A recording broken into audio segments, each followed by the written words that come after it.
Mesdames, Messieurs, bonsoir et bienvenue pour cette couverture spéciale du 15e sommet des BRICS. Nous sommes à Johannesburg et nous avons le grand plaisir d'accueillir aujourd'hui M.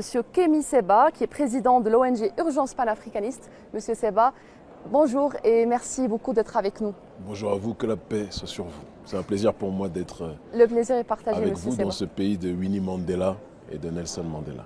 Merci Monsieur Seba. Peut-être quoi de mieux de commencer par une analyse et une lecture des travaux du 15e sommet des BRICS à la lumière, bien sûr, des conditions géopolitiques, des conditions économiques globales.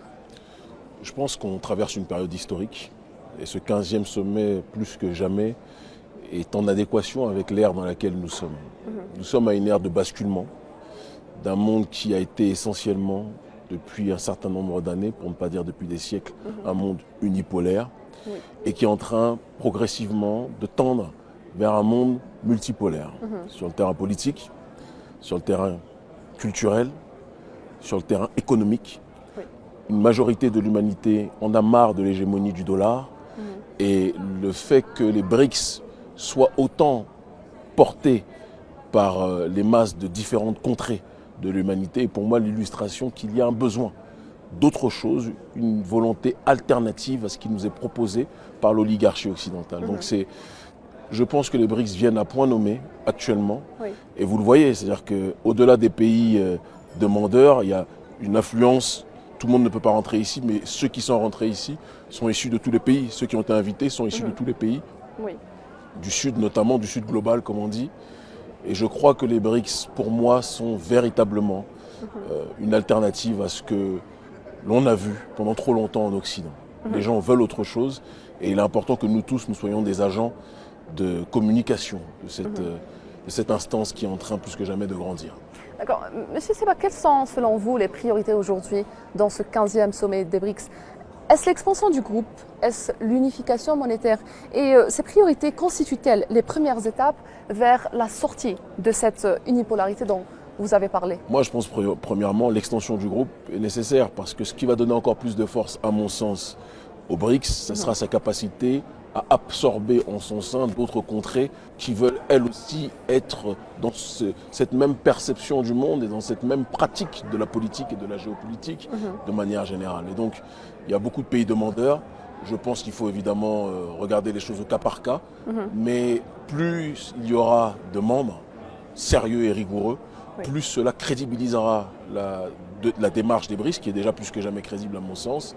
En ce qui concerne maintenant le principe sur le terrain monétaire, je pense qu'il faut qu'on étudie des choses de manière très sérieuse et rigoureuse.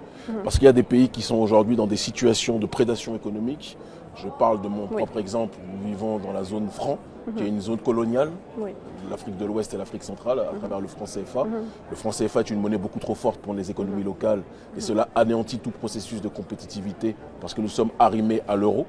Il ne s'agit pas de créer une nouvelle monnaie qui ne sera pas en adéquation avec les besoins des populations. Exactement. Donc il faut étudier véritablement au cas par cas et que cette monnaie soit une alternative réelle pour tous les peuples et tous les pays qui intégreront les BRICS. Donc il y a un vrai travail à faire sur ce terrain. Pour moi, c'est l'un des aspects les plus importants, mais je pense que c'est un aspect qui doit prendre de manière rigoureuse du temps, si on veut être le plus efficient possible. D'accord. Avant d'arriver à cela, Monsieur Seba, nous parlons souvent de cet énorme potentiel économique des BRICS. On parle de 42% de la population de la planète, on parle de 23% du produit intérieur brut mondial et 18% aussi du volume des échanges commerciaux internationaux. Cela signifie-t-il, à votre avis, que les BRICS sont devenus un pôle économique autonome dans le monde? De manière évidente. Vous avez dit quelque chose tout à l'heure de très important. Vous avez dit 42% de la population mondiale dans l'état actuel des choses, avant son élargissement. C'est-à-dire que d'ici quelques années, dans les 2-3 prochains sommets, les BRICS constitueront la majorité de l'humanité. Je pense que c'est très important qu'on puisse garder en tête cet élément. Et si vous comptez en plus tous les pays africains qui veulent intégrer, sachant que l'Afrique va être d'ici quelque temps le moteur de l'humanité, elle l'est déjà sous un autre angle en réalité, je pense que bien évidemment que ce poids-là sera un poids fondamental qui va compter dans le concert des nations. La Chine, à elle seule déjà, c'est quelque chose de très puissant. L'Inde, à elle seule, c'est déjà quelque chose de très puissant. La Russie aussi. Tous ces pays ont leur réalité. L'Afrique du Sud, n'oublions pas, parce que l'Afrique du Sud a été intégrée aux BRICS. Le Nigeria, qui est la première puissance économique africaine, le jour où ils vont intégrer les BRICS, ça va être quelque chose. L'Algérie, s'il plaît à Dieu, le jour où ils vont intégrer les BRICS, ça va être quelque chose. Je pense qu'on est dans une direction qui est fondamentalement efficiente et importante pour toutes nos populations. D'accord. Vous avez mentionné le poids fondamental et aussi les composantes économiques mais aussi démographiques qui sont importantes. Mais est-ce que ce but reste à atteindre dans la lumière des transactions mondiales qui se font toujours avec le dollar? Alors, je pense qu'il faut mettre une nuance sur cette réalité au sens que aujourd'hui, on a certaines contrées, certaines nations qui sont déjà dans un processus de dédollarisation fondamentale, notamment en Afrique, où certaines contrées, aujourd'hui, commercent, je crois que si je ne m'abuse, c'était soit la Zambie ou le Zimbabwe, j'aime bien être précis dans mes termes, donc il faudra vérifier, qui sont dans une logique aujourd'hui de commercer à travers l'étalon or en tant que tel, et qui ont compris que la logique du dollar est quelque chose qui les incarcère dans une matrice économique qui n'est pas en adéquation avec leur réalité sociétale. Tout à fait. Et donc, je pense que les BRICS, en conceptualisant un système monétaire qui sera véritablement adapté à la majorité des parties prenantes de cette institution, pourront donner une alternative fondamentale à la Banque mondiale, au FMI et à toutes ces institutions qui prétendument aident l'humanité, mais sont en réalité là pour encercler et capter les ressources de ces mêmes humanités en se présentant comme les pompiers. D'accord.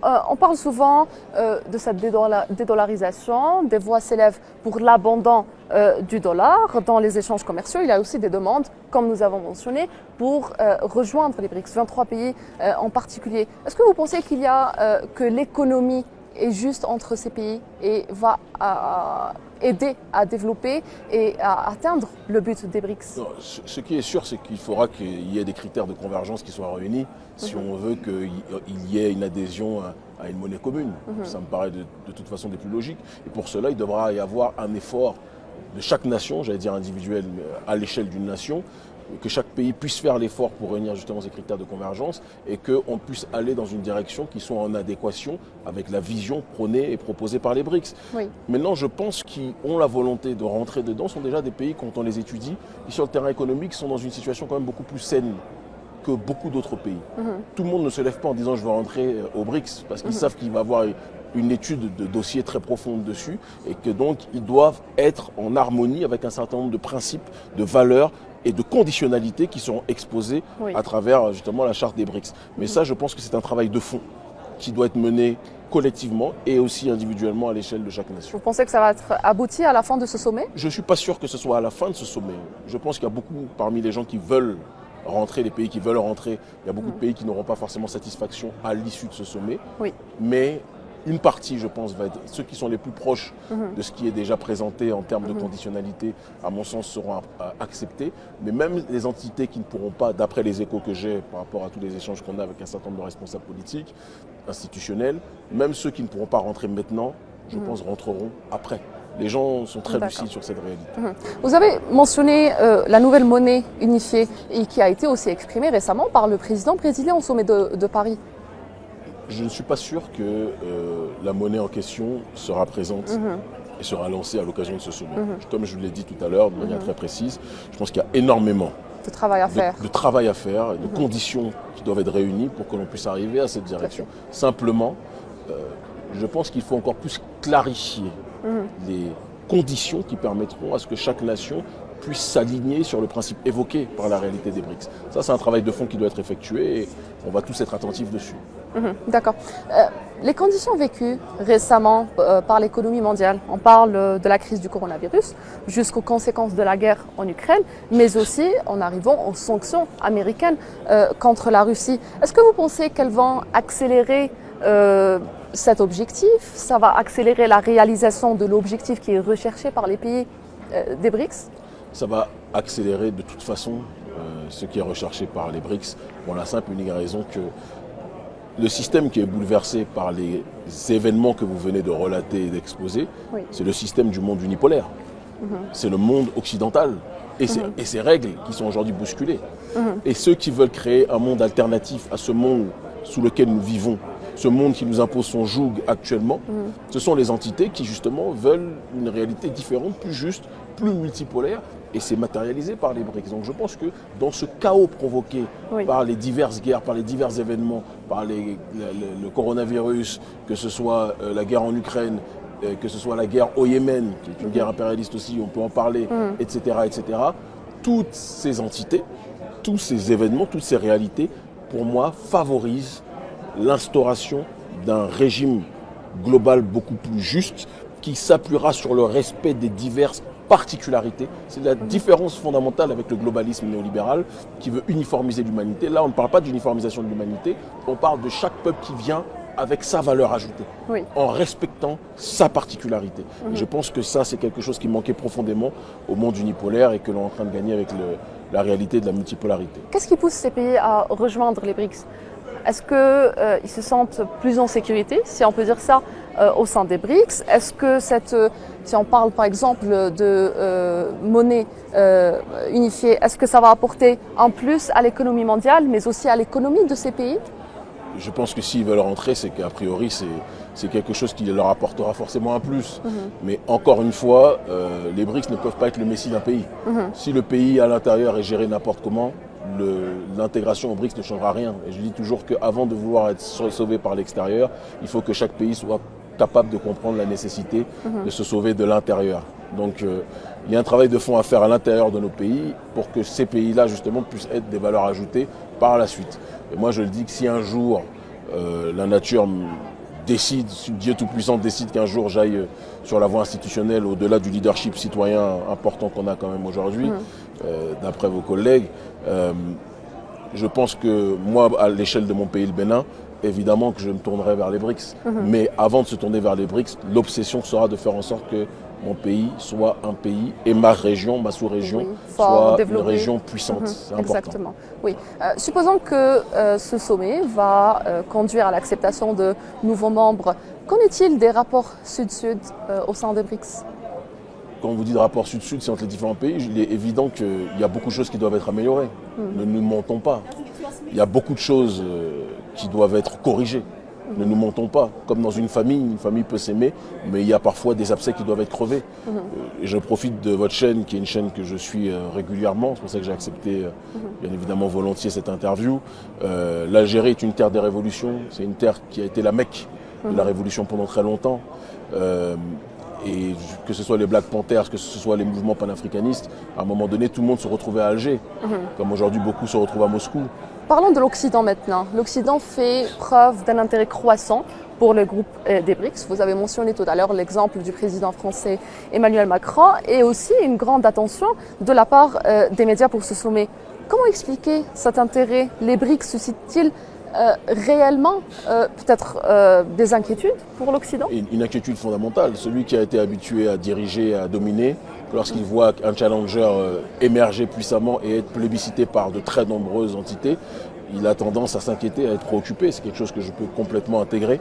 Maintenant, je pense qu'il faut qu'on aille le plus loin possible, qu'on aille dans une logique qui consiste à ne même pas tenir compte de leur regard. Ce qui compte, c'est notre regard à nous-mêmes, notre capacité à nous organiser. D'accord. Une dernière question, Monsieur Kimi Seba. Quand on parle des blocs régionaux, on parle forcément des motivations qui unissent ces pays entre eux. Qu'est-ce qui rapproche les pays BRICS? Est-ce le passé? Est-ce le présent? Ou est-ce l'espoir d'un avenir qui sera plus équilibré à tous les niveaux? Et quelle est la place des peuples dans toute cette vision et dans toute cette histoire? Le point commun de tous ces pays, c'est que ce sont des pays qui n'ont jamais été des pays colonisateurs. Je pense que c'est important que l'on puisse le dire. Ce sont des pays qui n'ont jamais été des entités qui ont colonisé. Ce sont des pays qui ont toujours été dans une dynamique de résister. Ce sont des pays qui ont toujours été dans cette obsession de promouvoir à l'échelle du monde un monde différent de ce que l'Occident a voulu nous imposer. Et donc c'est ce qui les réunit en réalité. Et même les entités qui veulent se rajouter au principe des BRICS sont dans cette même dynamique, dans cette même réalité.